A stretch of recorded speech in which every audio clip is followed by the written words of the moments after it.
কাশ্মীর ইস্যুকে কেন্দ্র করে ক্রমশ ভয়াবহ হয়ে উঠছে ভারত পাকিস্তান সংঘাত। পাকিস্তানে ভারতের হামলার ঘটনা উস্কে দিচ্ছে ভয়াবহ যুদ্ধের আশঙ্কা। ধারণা করা হচ্ছে পুরোদমে যুদ্ধ শুরু হলে তা রূপ নিতে পারে ভয়াবহ ধর্মযুদ্ধে। বিস্তারিত আরিফ হাসানের প্রতিবেদনে। গত 22 এপ্রিল কাশ্মীরের সন্ত্রাসী হামলার পর থেকে উত্তেজনা ছড়িয়ে পড়ে ভারত পাকিস্তানের মধ্যে। ওই ঘটনায় কোনো প্রকার তদন্ত ছাড়াই পাকিস্তানের উপর দায় চাপায় নরেন্দ্র মোদীর সরকার। দেশটির গণমাধ্যম এবং রাজনীতিবিদরা শুরু থেকেই এ ঘটনাকে সাম্প্রদায়িক রূপ দেওয়ার চেষ্টা করতে থাকে।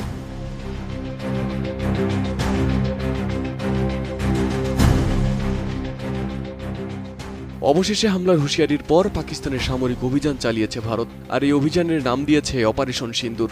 হামলায় প্রাণ হারিয়েছেন 26 জন পাকিস্তানি। এদিকে এই হামলার প্রতিবাদে পাকিস্তানি সশস্ত্র বাহিনীকে পাল্টা জবাব দেওয়ার অনুমতি দিয়েছে ইসলামাবাদ। দেশটির জাতীয় নিরাপত্তা কমিটি বলেছে, ভারতের হামলার জবাবে সময় অনুযায়ী যথাযথ স্থানে পছন্দমতো প্রতিক্রিয়া জানাবে পাকিস্তান। তবে আশঙ্কা করা হচ্ছে, এই উত্তেজনা না কমলে চলমান সংঘাত রূপ নিতে পারে ভয়াবহ ধর্মযুদ্ধে। কারণ পাকিস্তান সংখ্যাগরিষ্ঠ মুসলমান এবং ভারত সংখ্যাগরিষ্ঠ হিন্দু ধর্মাবলম্বী দেশ। বিশ্লেষকদের মতে এই যুদ্ধ শুধুমাত্র ভারত পাকিস্তানের মধ্যে সীমাবদ্ধ থাকবে না। যুদ্ধের প্রভাব পড়বে পুরো দক্ষিণ এশিয়ায়।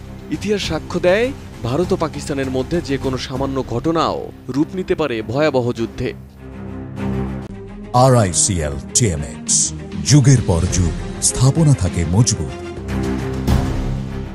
2019 সালে প্রকাশিত বিবিসির একটি গবেষণা ভিত্তিক প্রতিবেদনে ভবিষ্যৎবাণী করা হয়েছিল, কাশ্মীরকে কেন্দ্র করে 2025 সালে ভয়াবহ যুদ্ধে লিপ্ত হতে পারে ভারত পাকিস্তান। সেই যুদ্ধ রূপ নিতে পারে পারমাণবিক যুদ্ধে, যে যুদ্ধে 12 কোটি মানুষের প্রাণহানি ঘটবে বলে আশঙ্কা প্রকাশ করা হয়েছিল। এদিকে ইসলাম ধর্ম অনুযায়ী হাদিসে বর্ণিত আছে, গাজওয়াতুল হিন্দ যুদ্ধ এই ভারতীয় উপমহাদেশেই সংঘটিত হবে এবং এই যুদ্ধের ভয়াবহতা হবে রক্তক্ষয়ী এবং ভয়ঙ্কর। রাসূল সাল্লাল্লাহু আলাইহি ওয়াসাল্লাম বলেছেন, আমার উম্মতের এক দল হিন্দের বিরুদ্ধে যুদ্ধ করবে, আল্লাহ তাদেরকে বিজয় দান করবেন। তারা রাজাদের হাত বেঁধে আনবে এবং আল্লাহ তাদের ক্ষমা করে দেবেন। পরে তারা শামে চলে যাবে এবং ঈসা আলাইহিস সালামের সাথে একত্রিত হবে। অপর একটি হাদিসে বর্ণিত আছে, আবু হুরায়রা রাদিয়াল্লাহু আনহু বলেন, রাসূলুল্লাহ সাল্লাল্লাহু আলাইহি ওয়াসাল্লাম আমাদেরকে হিন্দুস্তানের জিহাদের আশ্বাস দিয়েছেন।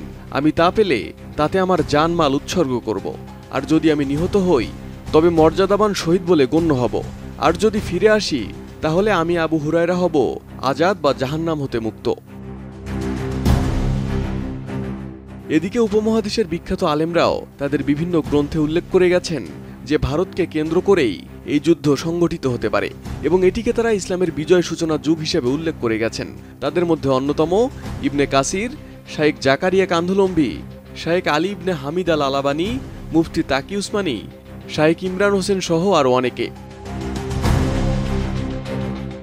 ভারত যেহেতু শুরু থেকে কোনো প্রকার তদন্ত ছাড়াই কাশ্মীরের সন্ত্রাসী হামলাকে সাম্প্রদায়িক রূপ দেওয়ার চেষ্টা করেছে, তাই ধারণা করা হচ্ছে এই যুদ্ধের আঁচ লাগতে পারে মুসলিম দেশগুলোতেও, যা ভয়াবহ এক ধর্মযুদ্ধের ইঙ্গিত দেয়।